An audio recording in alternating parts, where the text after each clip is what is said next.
hargeysa oo doorasho ka socotay dowladda Soomaaliya mowqifkeeda way cadeysay doorashooyinkaas ku saabsan doorashada waa maaragtay inkastoo nidaam gooni goosada doorashadiis waxa laga dhahayo aysan wax weyn ahayn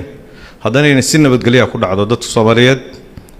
oo si nabadgelyo doorasho ku qabtay way runtii waxa ayaan daraa in safiiro ay statements halkaas ka jeediyeen safiirku uu qarinayo dalku safiirka ka yahay uu leeyahay dal hebel ambassador hebel baana dawlad hebel ambassadorkeedaan ahay laakiin dalka uu inuu ka qariyay markuu statements ka sheegay qaarkoodna inay ku tilmaameen country waan u yeernay safiirka Daanishka